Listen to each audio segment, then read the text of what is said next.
మనం సమాజంలో చాలామంది పిల్లల్ని చూస్తుంటాము. చెవిటి, మూగ పిల్లలు అంటాము. ఎందుకంటే చిన్నతనంలో వినికిడి సమస్య ఉంటే వాళ్ళు ఆటోమేటిక్‌గా మూగ పిల్లలైపోతారు.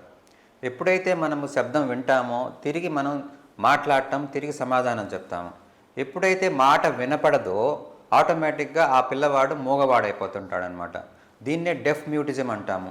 వినపడకపోవటం, దానివల్ల మూగతనం రావటం. సో, ఇలా డెఫ్ మ్యూట్ పిల్లలు మనం ఎప్పుడు ఐడెంటిఫై చేసుకోవాలి, ఎంత తొందరగా ఐడెంటిఫై చేసుకోవాలన్న సమస్య మనకు వస్తుంది. చాలామంది అడుగుతుంటుంటారు. మేము చిన్నతనంలో బాబు మాట్లాడలేదు అంటే గనక పక్కన వాళ్ళు వీళ్ళు 5 ఏళ్ల వయసుకొస్తాయి మాటలు, తొందరపడాల్సిన అవసరం లేదని చెప్పారు. సో, ఇలా ఈ విధంగా పేరెంట్స్ మిస్‌గైడ్ అయిపోయి డాక్టర్ దగ్గరికి రావటం కూడా లేట్ చేస్తుంటారు. 6 సంవత్సరాలు, 10 సంవత్సరాలు వచ్చిన తర్వాత గానీ స్కూలింగ్‌కి వెళ్తున్నప్పుడు పక్క పిల్లలందరూ మాట్లాడుతున్నారు. పక్క పిల్లలు ఆలు చెప్తున్నారు, ఏబీసీడీలు చెప్తున్నారు. మా పిల్లవాడు ఏమీ సమాధానం చెప్పట్లేదు, ఏమీ తిరిగి చెప్పట్లేదు అని సమస్యతో చాలా లేట్‌గా 5 సంవత్సరాలకి, 10 సంవత్సరాలకి వస్తుంటారు. సో, ఈ విధంగా చాలా లేట్ అయిపోయిన పిల్లలకి తిరిగి ట్రీట్మెంట్ ఇవ్వటము, వాళ్ళు నార్మల్‌గా మాట్లాడే అవకాశాన్ని మనం కోల్పోతున్నాం. సో, ఈ సమస్యకు పరిష్కారం ఏంటంటే, ఈ పిల్లల్ని మనము ఎంత ఎర్లీగా డయాగ్నోస్ చేయాలి, ఎప్పుడు డయాగ్నోస్ చేస్తే కనుక వాళ్ళు నార్మల్‌గా అందరి పిల్లల్లాగా తిరిగి మాట్లాడతారు అన్న సమస్యని మనము చెప్పాల్సి వస్తుందన్నమాట.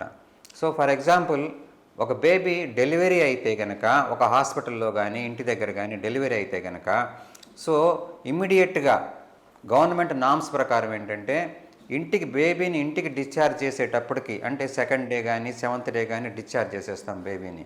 సో, ఒక హాస్పిటల్ నుంచి బేబీని ఇంటికి డిశ్చార్జ్ చేసే లోపు ఓఏఈ అనే ఒక పరీక్ష చేస్తాము. ఓటో ఎకౌస్టిక్ ఎమిషన్స్ అనే పరీక్ష చేస్తాము. ఈ పరీక్ష చేయటం ద్వారా ఆ బేబీకి హియరింగ్ నార్మల్గా ఉందా లేదా అని తెలిసిపోతుంటుంది.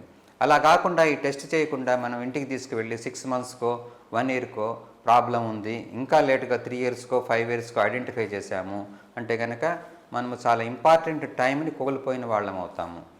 బేబీస్ కానీ చిన్నపిల్లలు కానీ ఎవరైనా నేర్చుకునేది మ్యాక్సిమం 3-5 ఇయర్స్ టైంలో ఎక్కువ నేర్చుకుంటారు. వాళ్ళకున్న గ్రాస్పింగ్ పవర్ ఆ టైంలో 100% ఉంటుంది.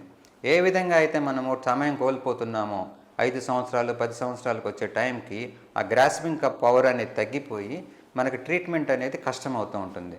సో, బేబీస్ని at the time of the discharge ఇంటికి వెళ్ళే లోపు ఈ పరీక్ష చేసి పంపటం అనేది ఖచ్చితంగా మనం అందరూ చేసుకోవాల్సింది. ఈ విషయాన్ని పీడియాట్రిషియన్స్ అంటే పిల్లల వైద్యులు కానీ లేదా గైనకాలజిస్ట్ ఆబ్స్టిషియన్స్ అంటే స్త్రీ వైద్యులు కానీ ఖచ్చితంగా బేబీస్కి ఈ విధమైన సలహా ఇస్తే కనుక సమాజంలో మనము డెఫ్ మ్యూటిజం అని తగ్గించే వాళ్ళం అవుతాము, దాన్ని కంట్రోల్ చేయగలిగిన వాళ్ళం అవుతాము.